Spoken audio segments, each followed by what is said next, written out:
నమస్తే అండి. నమస్తే అండి. మీకు ఒక షాకింగ్ ఆడియో వినిపిస్తా, మీరు అది ఎవరు ఏంటి ఇవన్నీ గుర్తుపట్టాలి. అసలు ఏంటి అన్నీ మీరే చెప్పాలి. ఆడియో నేను వినిపిస్తా, అలాగే అండి. షాక్ అయిపోతారు. ముందు జాగ్రత్తగా కూర్చోండి. సరే అండి. ఆడియో విన్నారంటే మాత్రం చాలా సమస్యల్లో పడతారు మీరు. సరే అండి. వినిపిస్తాను చూడండి. కొత్త కొత్త ఆలోచనలు రేకెత్తాయంటారా? ఆలోచనలు కాదు, అసలు భయపడిపోతారు. ఇటువంటి మనుషులు కూడా సమాజంలో ఉన్నాయా అంటే ఉన్నాయా అని ఎందుకంటున్నా అంటే మనుషులు కాదు, జంతువులు.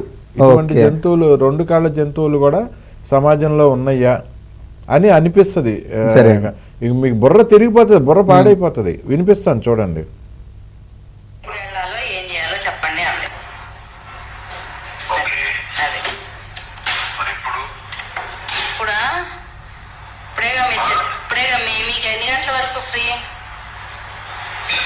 మీకు ఎన్ని గంటల వరకు ఫ్రీ?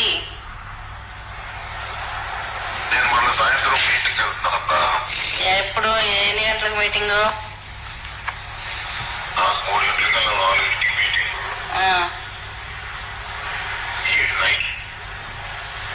నైట్ టైం అంటే ఇక్కడ నుంచి వచ్చి మీరు గుంటూరు రారా?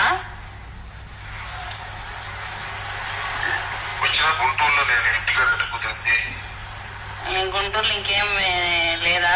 ప్లేస్ ఏం లేదా? ఓకే, అక్కడైతే ఓకేనా? ఓకే ఓకే, సరే తన్నైతే పంపిస్తాను. నేనా అదే ఆలోచిస్తున్నా, లేట్ అవుతుందేమో నైట్ అంటే. ఇంకో రోజు వస్తా, లేకపోతే వంట వరకు మీరు అది చేయించుకొని పంపించేయండి.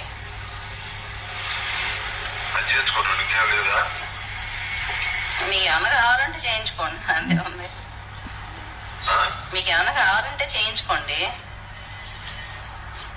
ఏమేం చేస్తారు?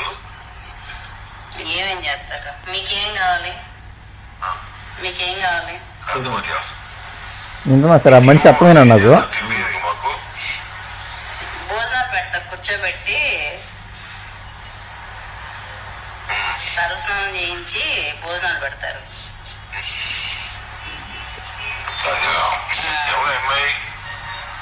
ముస్లిం అమ్మాయి, ఓల్డ్ గుంటూరు అమ్మాయిలే. మసాజ్ల వరకు చేస్తాను.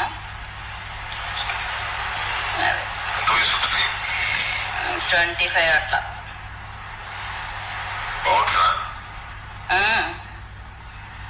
బాగుంటది, బాగుంటది.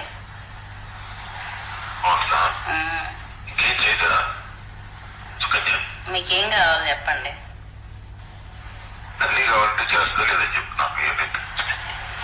అన్నీ అంటే ఏంటి? మెన్షన్ చేయండి. అన్నీ అంటే మెన్షన్ చేయండి.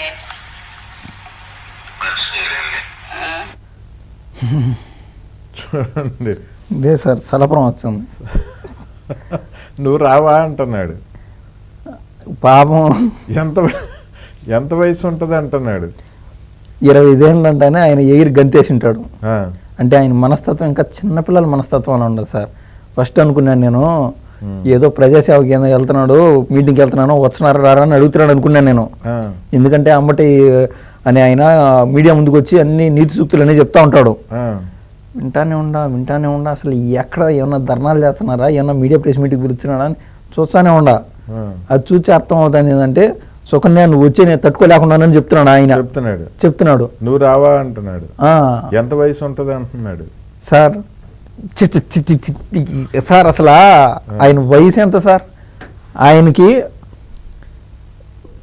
మనవాళ్ళు ఉన్నారు, మనవరాళ్ళు, ఇద్దరు కూతుర్లకి పెళ్లి చేశాడు, వాళ్ళకి బిడ్డలు పుట్టిన్నారు.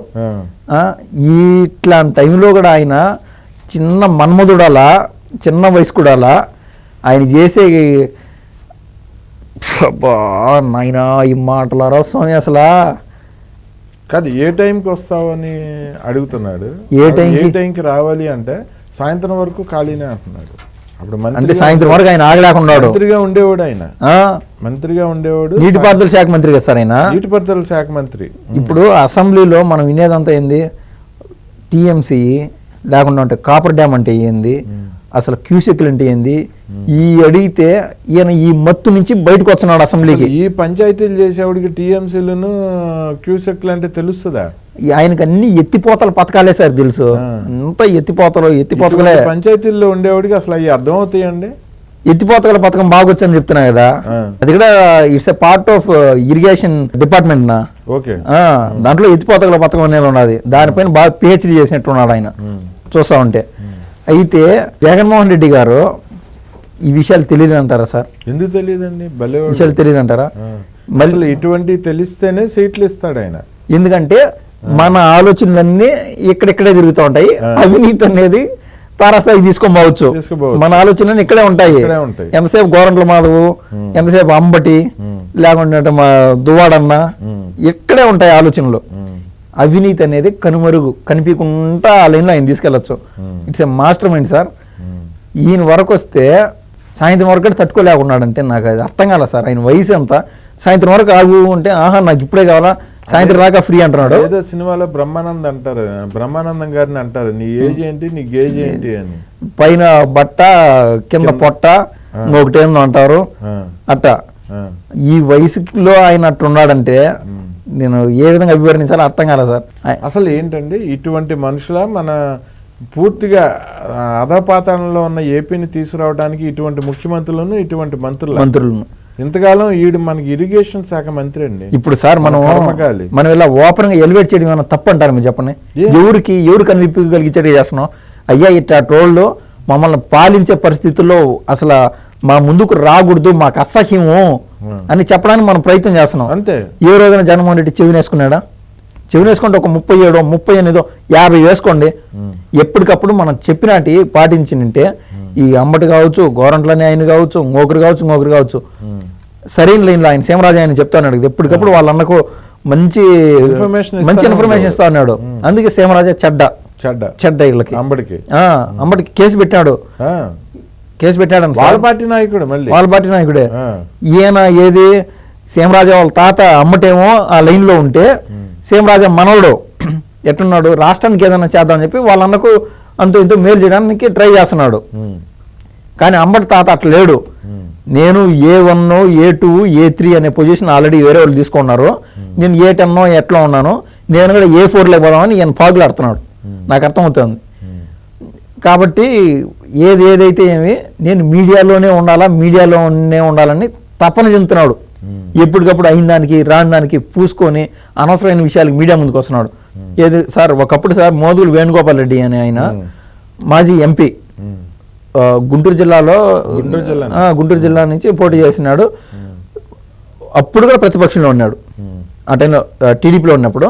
కానీ ఢిల్లీకి పోయి ఆయన సమైక్యాంధ్ర నినాదం టైంలో ఆయన కనబరిచిన పోరాటం కానీ ప్రతి ఒక్కటి ఇన్స్పిరేషన్గా ఉండేది సార్.